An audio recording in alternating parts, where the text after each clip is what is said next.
When my daughter Celia fixed a stranger's broken-down truck for free, I thought she was just being kind. I had no idea that one act of generosity would change our entire family's future forever. I quote Patricia Winters.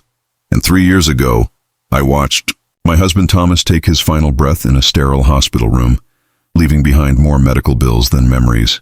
Cancer doesn't care if you're a good man who built his dream garage with his own hands.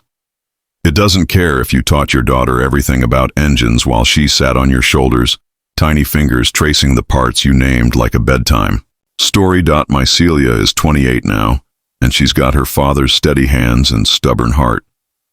Every morning she unlocks the doors to Winter's Auto Repair in our small Ohio town, knowing full well we're 3 months behind on the mortgage and one phone call away from losing everything Thomas built. The bank notices pile up on my kitchen table like autumn leaves, but Celia pretends not to see them when she drinks her coffee before heading to work. She inherited more than mechanical skills from her father. She inherited his refusal to give up, his belief that honest work means something, and his dangerous habit of putting other people's needs before his own survival.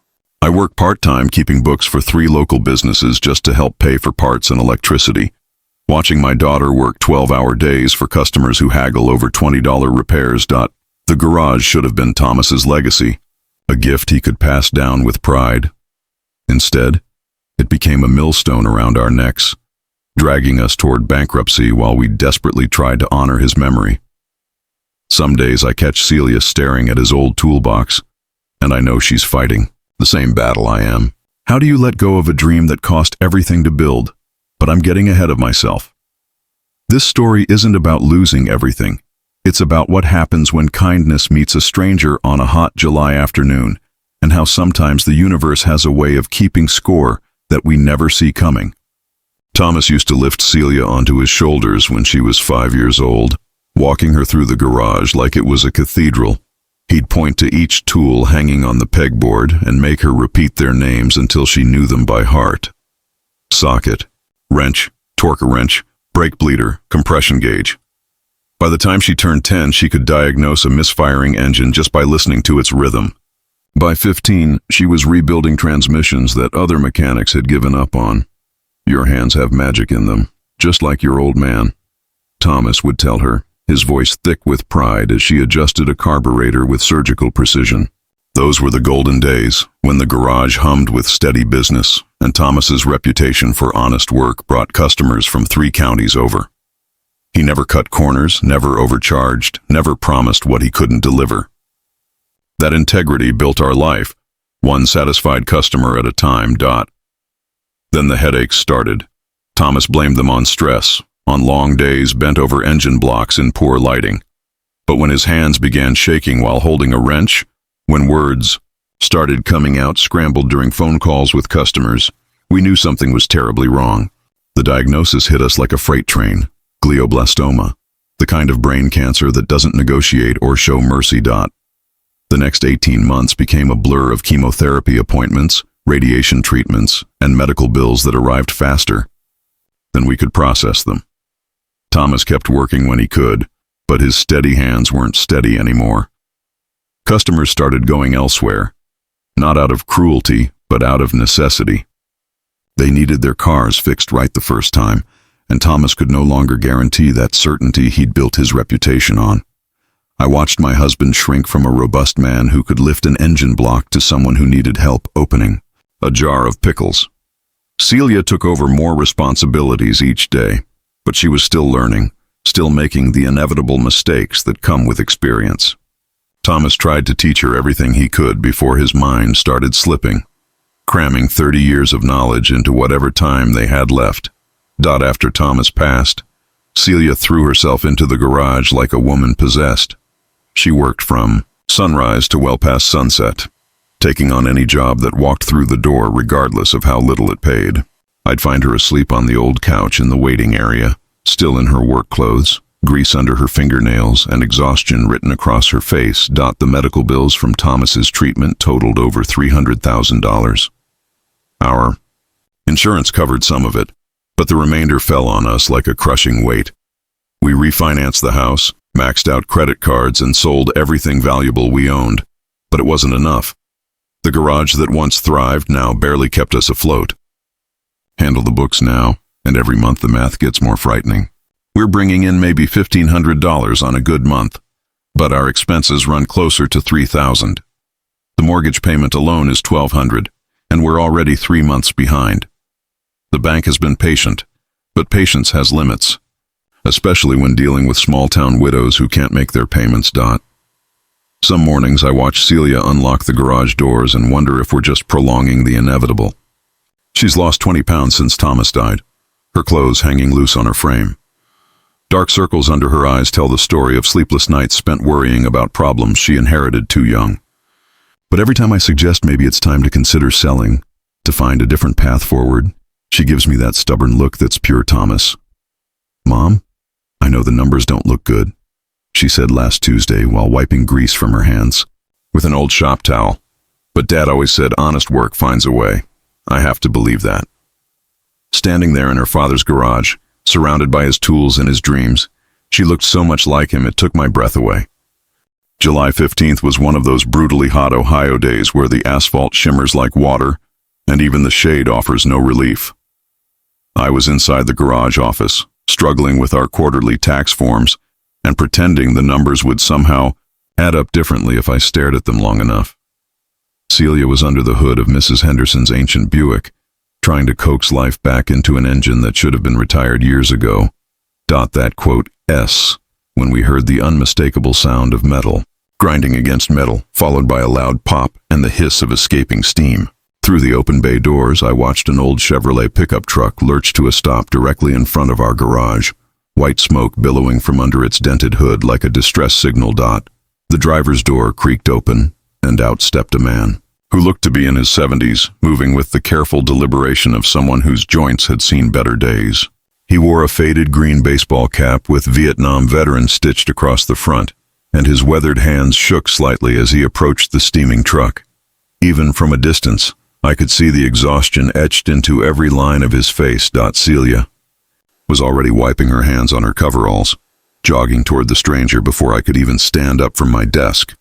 That's always been her way, running toward problems instead of away from them, just like her father used to do. "Sir, you okay?" she called out, genuine concern in her voice as she reached the man. He turned toward her with tired eyes that seemed to carry decades of stories. "Name's Warren Blackwood," he said, extending a calloused hand, "and I'm afraid my truck just gave up on me at exactly the wrong time." Warren explained that he was driving from his home in Florida to Michigan, making the same trip he'd made every year for the past 5 years. His son Michael had been killed in Afghanistan, and Warren visited his grave every July 15th on the anniversary of his death. It was the only way he knew how to stay connected to the boy he'd raised alone after his wife died of cancer 2 years earlier. "This old truck and me, we've been making this journey together since the first year," Warren said, patting the hood with the affection reserved for old friends. "I spent my last $400 on gas and a motel room for tonight. Figured we'd make it one more time, but I guess she had other plans." Celia popped the hood and immediately knew we were looking at serious trouble. Steam rose from a cracked radiator, and when she tested the water pump, it rattled like a box of broken glass. The upper radiator hose had split completely, and the thermostat housing showed signs of severe overheating damage. "How bad is it, honey?" I asked, though Warren's expression told me he already knew the answer wouldn't be good. Celia straightened up, wiping sweat from her forehead with the back of her arm. "It's going to need a water pump, radiator hoses, possibly a new radiator, and definitely a thermostat. With labor, we're probably looking at $700 or $800 worth of work." Warren's shoulders sagged like someone had just told him his last hope had died. He pulled off his veteran's cap and ran his fingers through thinning gray hair, staring at the ground for a long moment before speaking. "I understand if you can't help," he said quietly, his voice barely above a whisper. "I'll figure something out. Maybe I can call my son's army buddy in Cincinnati, see if he can wire me some money." But even as he said it, we could all hear the defeat in his voice. He knew there wasn't anyone to call, no magical solution waiting in his back pocket. This was a man who had already asked everyone he could ask, spent everything he had to spend, and still come up short. I watched Celia's face as she looked from Warren to his broken truck and back again. I saw something shift in her expression. The same look Thomas used to get when he encountered someone who needed help more than we needed money. I knew what Celia was going to do before she even opened her mouth. It was written all over her face. The same expression Thomas wore the Christmas he spent our vacation money fixing the Hendersons' car so they could drive to their daughter's wedding. That look of quiet determination that meant our financial situation was about to get a whole lot worse. "Sir, my dad always said a man's grief deserves respect," Celia said, meeting Warren's eyes with steady conviction. "Let me see what I can do." My heart started racing. We had maybe $300 in parts inventory, and that was supposed to last us through the end of the month. The electric bill was due in 10 days, and I'd been putting off the grocery shopping because our checking account balance made me want to cry. But watching Warren's face transform from despair to cautious hope, I couldn't bring myself to stop her. Warren tried to protest, insisting he couldn't accept charity, but Celia was already rolling up her sleeves. "This isn't charity, Mr. Blackwood. This is what neighbors do for each other. Besides, my dad served too, just in a different war, Korea. He always said veterans look after veterans, even when they're not wearing the uniform anymore." That first evening, Celia worked until nearly midnight by the light of our old fluorescent shop lamps. I brought coffee and sandwiches, sitting with Warren on the cracked plastic chairs in our waiting area, while we listened to the sounds of wrenches and compressed air tools. Warren told me about Michael, how he'd wanted to be a mechanic before he decided the army needed him more. "He was just like your Celia," Warren said, watching her disappear under the hood of his truck. "Couldn't stand to see something broken without trying to fix it. That's what got him killed, trying to help another soldier with an IED." The next morning, I ran the numbers while Celia was showering off the grease and exhaustion. The water pump alone cost us $85 wholesale. The radiator hoses, thermostat, and coolant added another $60. But it wasn't just the parts that were killing us. Every hour Celia spent on Warren's truck was an hour she couldn't spend on paying customers, and we'd already turned away 2 jobs because she was committed to finishing his repair. By my calculations, this act of kindness was going to cost us nearly $1,200 in parts and lost revenue. $1,200 we absolutely did not have, for a truck belonging to a man who couldn't pay us a single penny. I found myself watching Warren throughout that second day, studying the way his hands trembled slightly when he thought no one was looking, the careful way he counted out exact change when I offered to buy him lunch from the diner next door. This wasn't a man who was poor by choice or circumstance. This was someone who had given everything he had to honor his son's memory, and still it wasn't enough. "Your father would be proud," Warren told Celia as she reconnected the last radiator hose. "Michael would have liked you. You both understand that some things are worth more than money." Celia smiled, but I could see the exhaustion in every line of her body. She'd been surviving on coffee and determination for 3 days straight, and the stress was showing. Dark circles under her eyes had grown deeper, and she'd started that nervous habit of chewing her lower lip that always appeared when money troubles got overwhelming. That night, after Warren had gone to his motel room, I sat Celia down for the conversation I'd been dreading. "Honey, I know what you're doing is right, but we can't keep this up. The bank called again today about the mortgage, and I had to promise them a payment by Friday." Celia looked at me with those steady green eyes she'd inherited from her father, the same eyes that had watched him work miracles with broken engines for 25 years. "Mom, if we lose the garage helping someone who needed help, at least we lose it the right way. Dad always said there are worse things than being broke. Being the kind of person who walks past suffering is one of them." On the third morning, Warren's old Chevrolet pickup purred to life like it had been kissed by angels. The engine ran smoother than it probably had in years, and when Celia revved it gently, the sound was steady and strong. Warren stood beside the truck with tears streaming down his weathered cheeks, one hand pressed against his heart like he couldn't quite believe what he was hearing. "I don't know how to thank you," he kept repeating, his voice thick with emotion. "I just don't know how to thank you." Celia wiped her hands on an old shop towel, exhaustion and satisfaction warring across her face. "You don't need to thank me, Mr. Blackwood. Just drive safe and give Michael my regards when you get there." Warren climbed into his truck with the careful movements of a man who had been given an unexpected gift. He rolled down the window and looked back at us one more time. "I won't forget this. I promise you, I won't forget what you've done." We watched him drive away toward Michigan, his truck running better than it had in years, carrying him toward his annual conversation with his son's gravestone. I thought that was the end of our story. A good deed done, a man helped, and our bank account $1,200 lighter for the privilege. 5 days later, I was reconciling our dismal weekly receipts when I heard car doors slam in the parking lot. Through the office window, I saw Warren's pickup truck again, but this time he wasn't alone. A well-dressed man in his 50s emerged from a silver sedan, carrying a leather briefcase and wearing the kind of expensive suit that made me immediately nervous. "Celia!" I called out, my voice tight with worry. "Warren's back, and he's brought someone with him." My first thought was that we were in some kind of legal trouble. Maybe there had been something wrong with our repair work. Maybe Warren had been in an accident. Maybe his family was suing us for some reason I couldn't imagine. The man with the briefcase looked like every lawyer I'd ever seen in movies, the kind who delivered bad news with surgical precision. Warren walked into the garage with a smile broader than the Ohio River, the stranger following close behind. "Patricia, Celia, I'd like you to meet David Chen. He's been my attorney for the past 15 years. David Chen stepped forward with a firm handshake and kind eyes that immediately put me at ease. "Mrs. Winters, I've heard remarkable things about you and your daughter from Mr. Blackwood."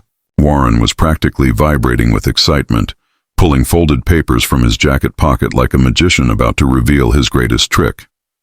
"After I visited Michael's grave, after I told him about what you did for me, I knew exactly what I had to do with my land." "Land?" I looked at Celia, who shrugged her shoulders in confusion.